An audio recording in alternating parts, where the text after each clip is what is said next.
Golconda, the word in Telugu means the Shepherd's Hill. And this Shepherd's Hill is one of the most beautiful historic landmarks in the whole of India. This is where on the hillside are eschewed the ruins of a once majestic fort, the Golconda. And the stones tell tales to whoever wants to listen of the days when this was a glorious place.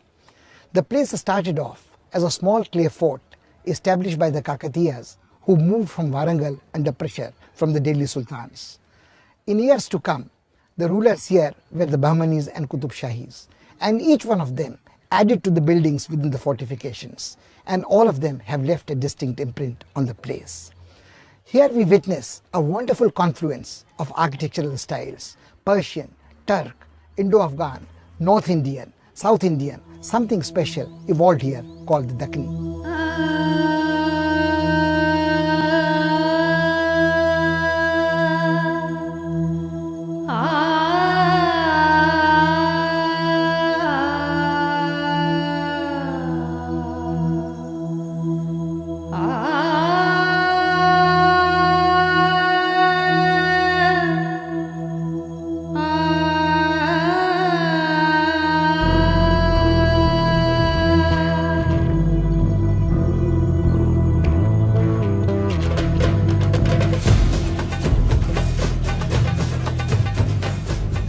Ten kilometers away from the city of Hyderabad, the Golconda Fort sprawls on a hill. It was famous not only as a massive citadel or a fortified city, but also as a fabulously rich principality. Its strategic significance was appreciated manifold after the Battle of Talaikota. The fort protected the capital and also provided a safe haven for rich international traders.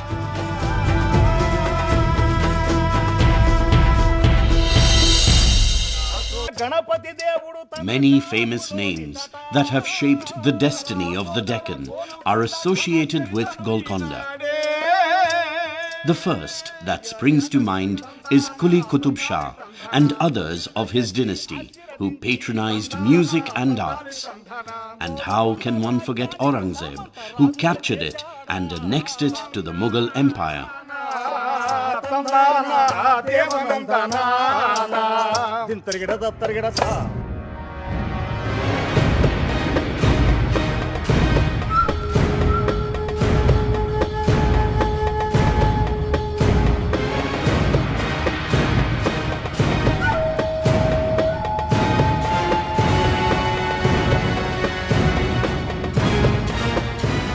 Golconda Fort is built on a steep hill, 400 feet high. 3 rows of thick walls surround it as a first line of defense.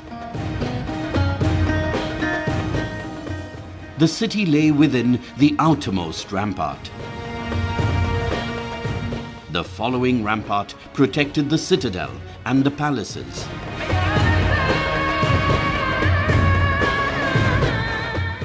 The most sensitive part of the fort was girdled by the third rampart. 87 towers were on these ramparts, and 8 massive gates controlled entry points.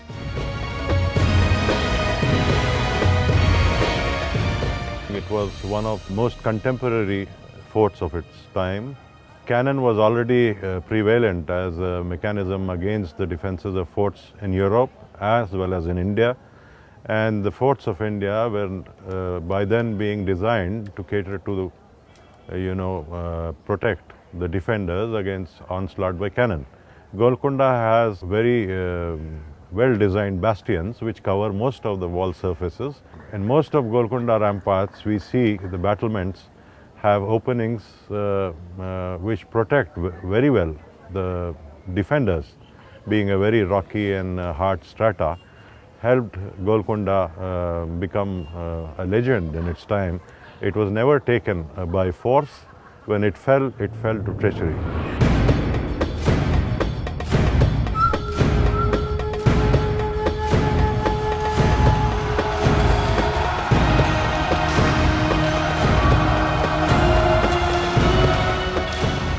Aurangzeb invaded Golconda in 1687.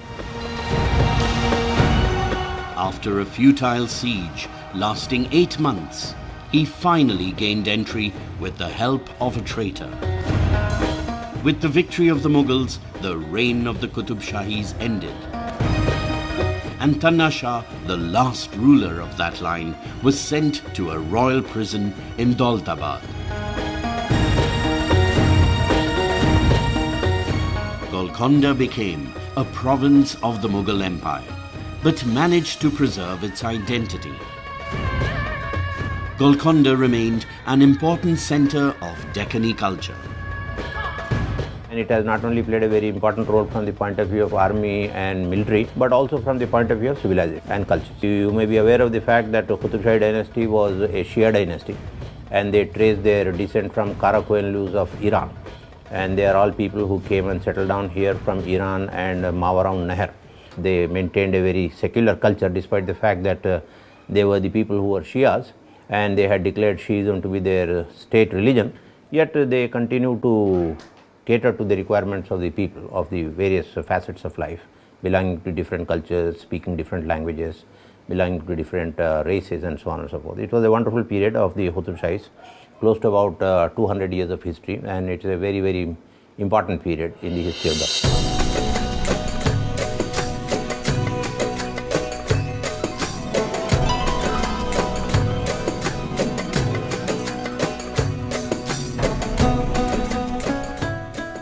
The Qutub Shahi Sultans of Golconda developed a new architectural style that was a confluence of Hindu, Muslim and Persian styles.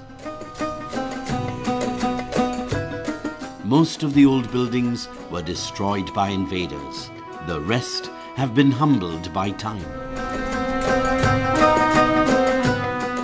The Raja Rani Mahal is a cluster of palaces that sought to replicate paradise on earth. All of these forts, or the gardens let's call it, they are supposed to be microcosms of paradise, where rivers of honey and milk flow and beautiful ladies waiting for all the good fellows. It is a very symmetrical plan. Symmetry is very much part of them. They don't go asymmetrical. These people used to consider design in all its aspects, in all its senses. They used to design not only for the visual, but the audial, for the tactile, for the olfactory. And olfactory, taste and smell, again you call it aroma, so to speak. So these buildings were built to sensualize you in all of these, with all of these senses.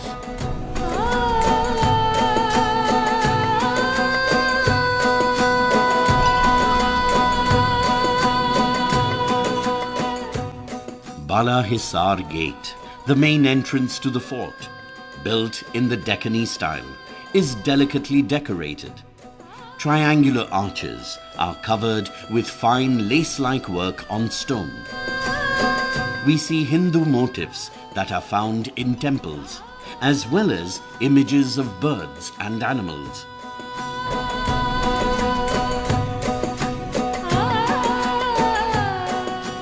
There were barbarians coming into this country, there were all sorts of people coming into this country, and they had to build forts and abandon forts. But when the Qutub Shahis came here, they came with the intention of living here.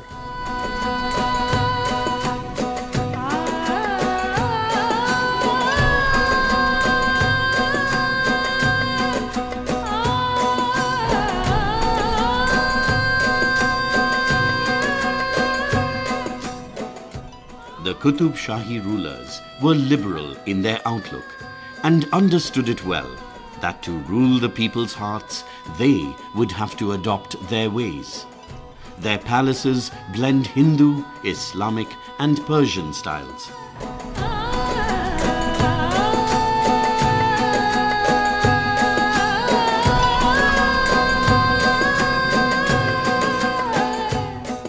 Because of their beliefs, because that they believe that a human being is a human being and not a kafir and not a Hindu and not an untouchable, and all of these things were not there.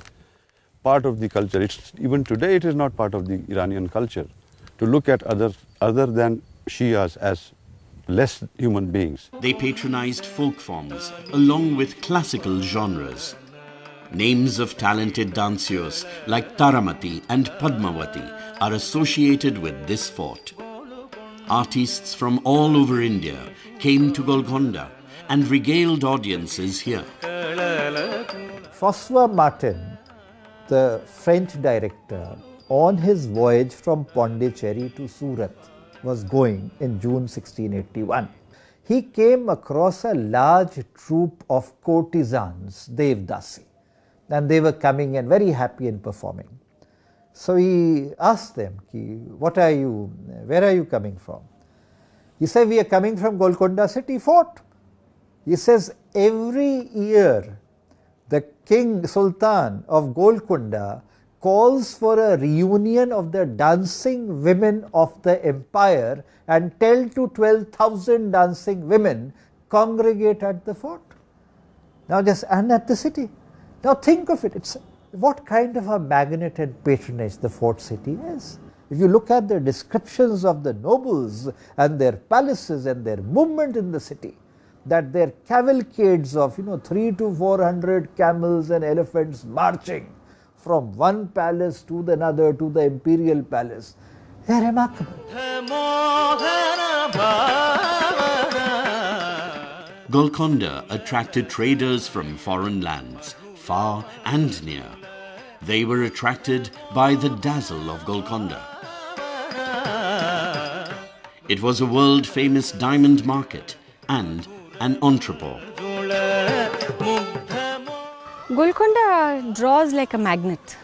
The magic and the romance of the legends that grew up here made us marvel as children, and now that we understand better and can analyze for ourselves, it still continues to draw. It's really magic. The terrain, the levels at which the monuments are at different heights is wonderful because it gives it so many different dimensions. It's a huge discovery to visit.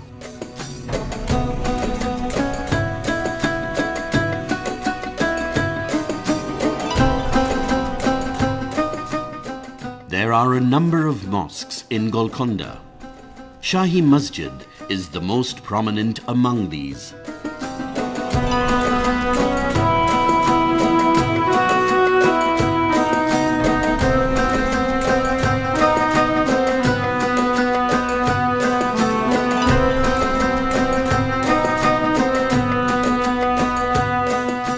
The history of Deccan particularly reflects the type of relationship we had, the Ganga Jamuna Tehzeeb which we refer to, and particularly in Hyderabad we have that particular culture where the ruler, the ruled, they live together almost, and we do not find even one communal tension throughout the history of the Qutub Shahi.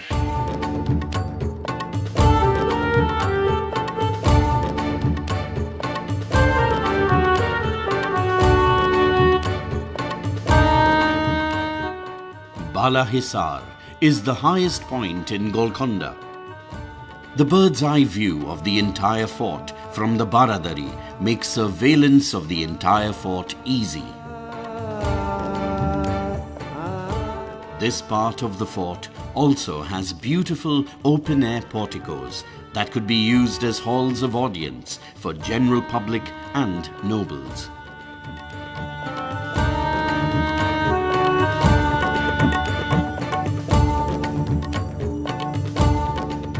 It's not just the buildings of Golconda which are a part of the life of every Hyderabadi. It's the rich history. It's about love. It's about the riches that went through, A human being, I think, needs his history and heritage to survive. It will be very difficult and very bland and very boring to live without referring to your culture and heritage. Most of the Mughal records refer to Bagmati in very derogatory terms. But the Hyderabadis have been proud of this romance because you need romance to keep alive legends and to keep alive your culture and your history.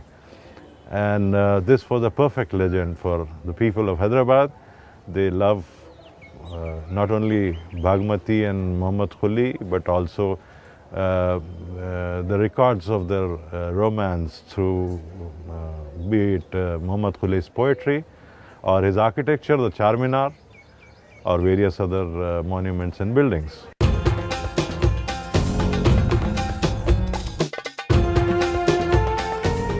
Muhammad Quli constructed a small mosque for Bhagmati. This is where she used to offer namaz. The Sultan did this despite strong opposition from conservatives.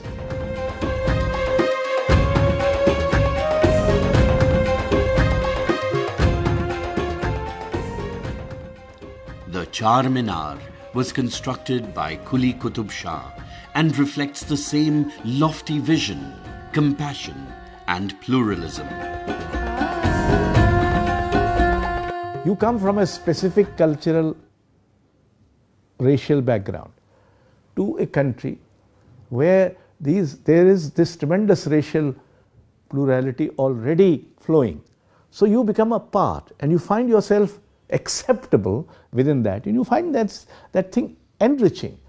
Therefore, they became not only they validated themselves, in fact, in a manner of speaking, by taking part in that plurality, and which again in its turn created new forms in languages, new genres of expression and all that.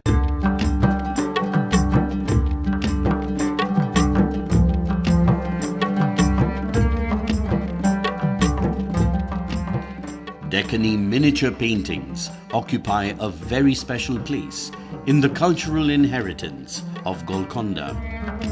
This style is characterized by the liberal use of gold paint.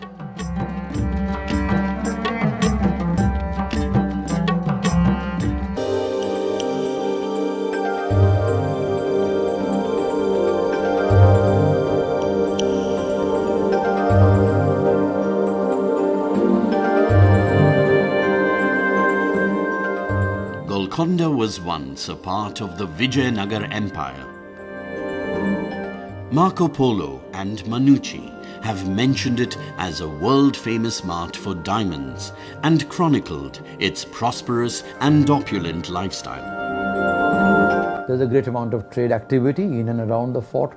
Trade caravans regularly pass through the fort. For the fort has sarais and the fort has various kinds of accommodations and various things. Golconda Fort is like a city. And Golconda was known for high quality, high value trade also. It was a center of diamond trade, it was a center of many other precious commodities, precious metals, all sorts of things used to pass through Golconda. And as a consequence of which, the larger the volume of trade, the greater the amount of commerce, the greater the amount of surplus available, the greater the need of protection, the larger the fort, the heavier the fortifications, the thicker the walls.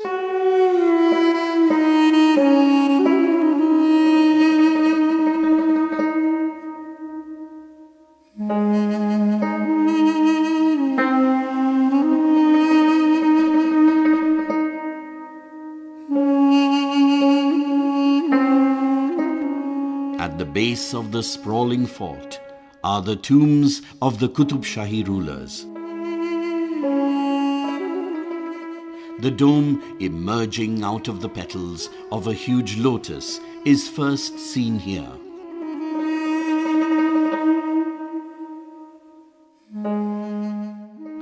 These sepulchres, like other buildings in Golconda, represent a harmonious blend of Persian, Turkic and Hindu styles.